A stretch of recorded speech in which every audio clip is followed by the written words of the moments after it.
Անկասկած, հարգելի բարեկամներ, պետությունը գտնվում է խորը ճգնաժամի մեջ եւ սա արդյունք է այն քաղաքականության, որը տասնամյակներով վարել են Հայաստանի Հանրապետության իշխանությունները։ Եվ սա չափազանցություն չի։ Մի վիդեո ես տեսա մի քանի շաբաթ առաջ, որտեղ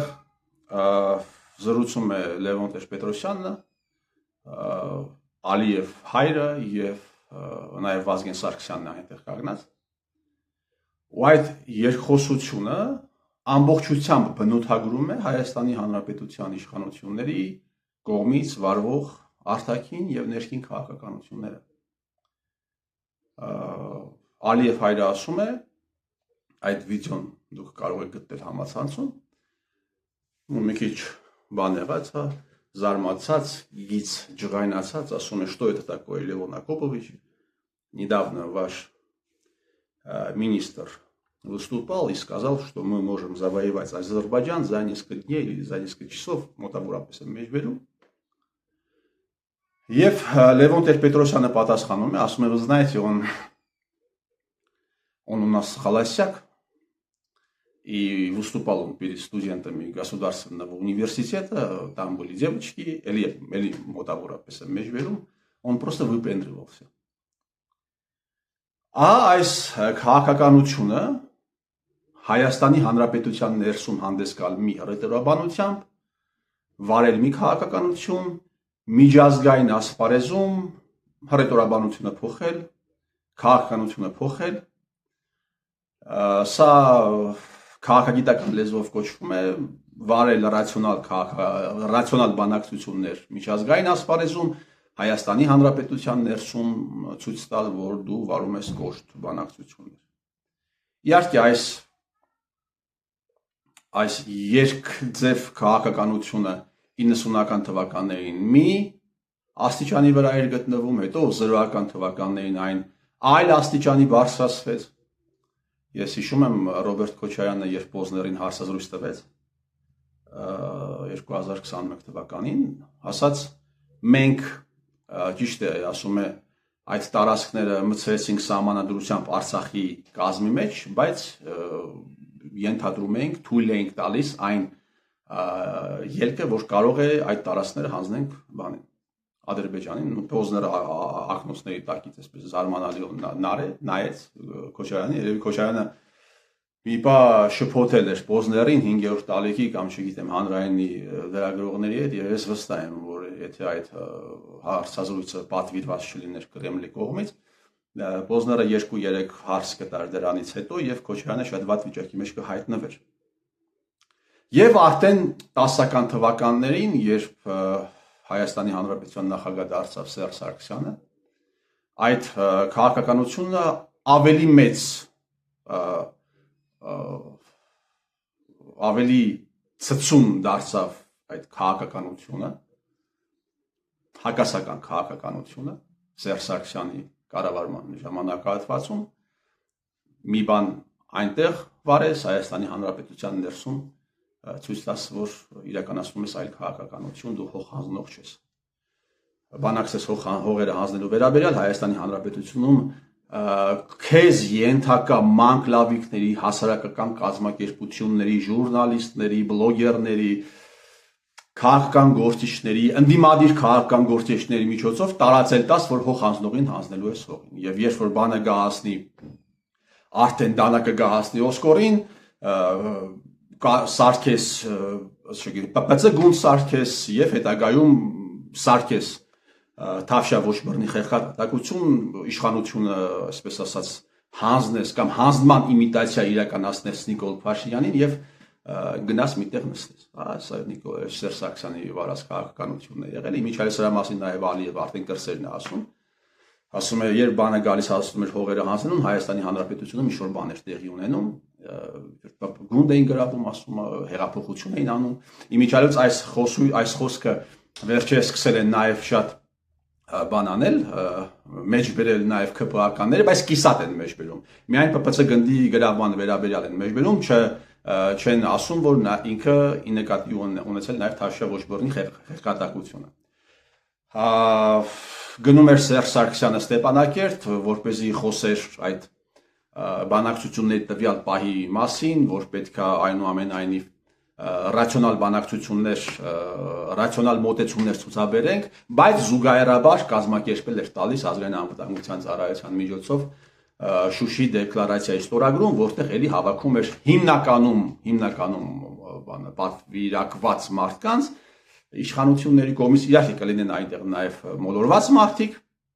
բայց հիմնականում իշխանություն այդ մարդկանց ուղղորդել, ովքեր զուգահեռաբար ստորագրել էին տալիս Շուշիի դեկլարացիան։ Եվ ահա այս քաղաքականությունը, հակասական քաղաքականություն, արտաքին մեկ քաղաքականություն, ներքին այլ քաղաքականություն իրար հակասող եւ դրան զուգահեռ նաեւ հարգելի բարեկամներ, պիտի ասեմ, որ բան էր լինում, թալանվում էր բանակը,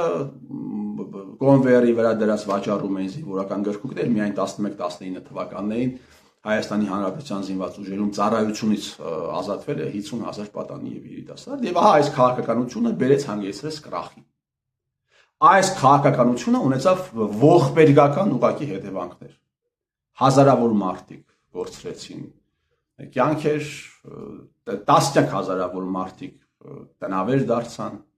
առողջություն կորցրեցին եւ այսպես շարունակ։ Այս քաղաքականությունը նաև բնութագրում է, հարգելի բարեկամներ, Հայաստանի երրորդ հանրապետության ուլտրա ազգայնականությունը։ Մի կողմից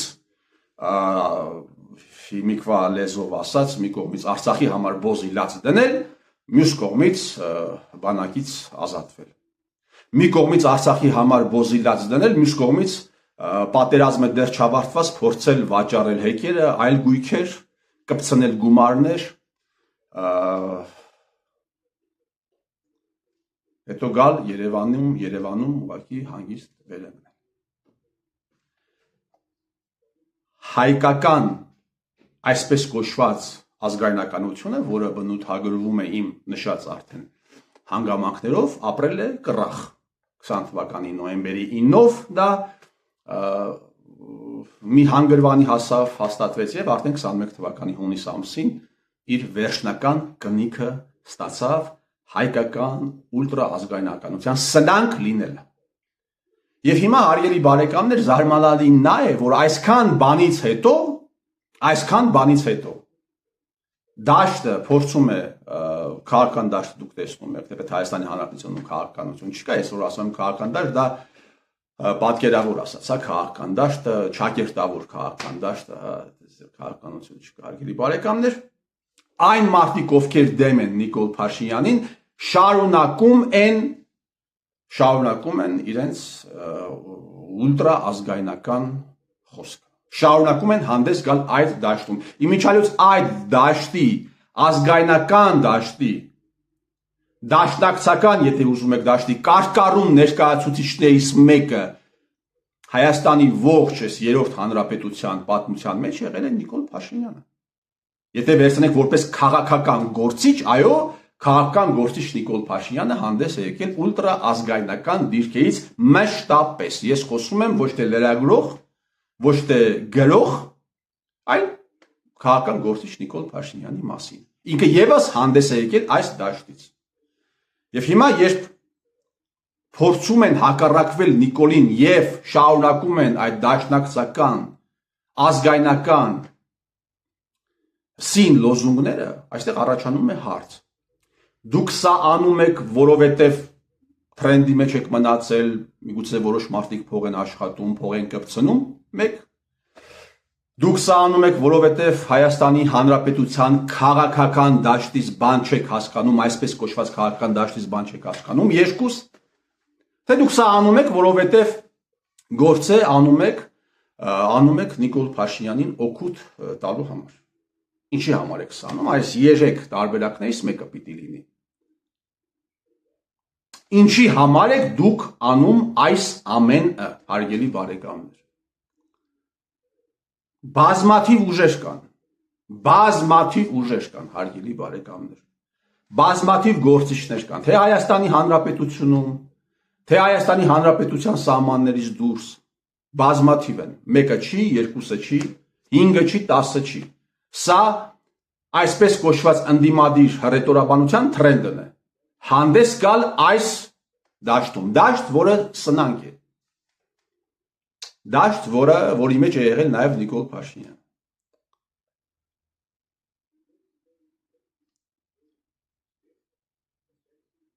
Նիկոլին հաղթելու համար նախ Նիկոլին պետք է հաղթես խոսքով։ Իսկ Նիկոլին խոսքով հաղթելու համար պետք է չունենաս կաշկանդվածություն, տիրապետես քաղաքական դաշտին եւ հանդես գաս այս պոզիցիայից։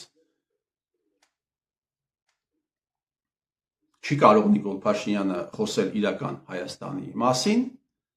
հակառակվես Նիկոլ Փաշինյանին, դեմը դնես պատմական Հայաստանի քարտեզը։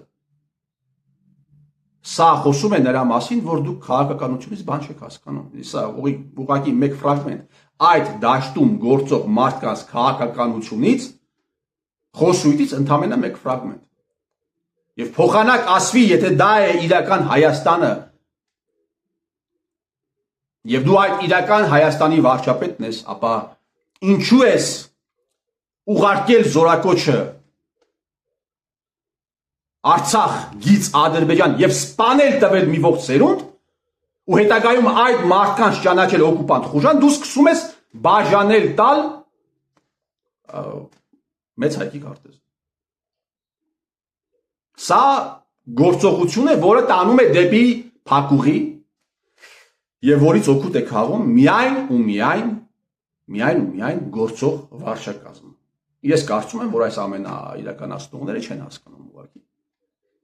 Բայց ես վստահ եմ, որ դաշտում կան նաև մարդիկ, ովքեր ոչ միայն չեն հասկանում, այլ նաև այդ ազգայնական լոզունգներով փորձում են ջուր գումարներ կգցնել, աշխատել, չգիտեմ, եւ այսպես շարունակ։ Թող ամեն մարդ իր արածի համար բան տա, իր խղճի առաջ պատասխան տա։ Այդ ուլտրաազգայնական հռետորաբանությունը հատկապես շատ է ներսում է, բայց դրսում էլ շատ են ազգայնական, ուլտրաազգայնական թուրքը կգա։ Ես պատմել եմ մի անգամ, թե ինչպես թուրք սպանել, թուրք ատել են սովորեցնում, ինձ մի անգամ, դա շատ է տեղի ունեցել, ուղղակի այդ ֆրագմենտը մնացել է իմ հիշողության մեջ, թուրք սպանել եւ թուրք ատել էին սովորեցնում ինձ մարդիկ, ովքեր ապրում են Գերմանիայում, որտեղ Սպլոշի ռյադը, ինչպես ասում են թուրքերեն, թուրքական ամենամեծ համայնքներից մեկը է, թե ոչ ամենամեծ համայնքը Եվրոպայում, Գերմանիայում։ Մարդիկ գնում են, թուրքեր հետ ապրում են, բայց այնտեղից այստեղ թուրք սպանել են սովորեցնում։ Սա էլ իմիջիայլոց այս քաղաքականությունը, որի մասին ես խոսում եի, եւ նաեւ այս հռետորաբանությունը, այս խոսքը, այս մտածելակերպը կարելի է նաեւ անվանել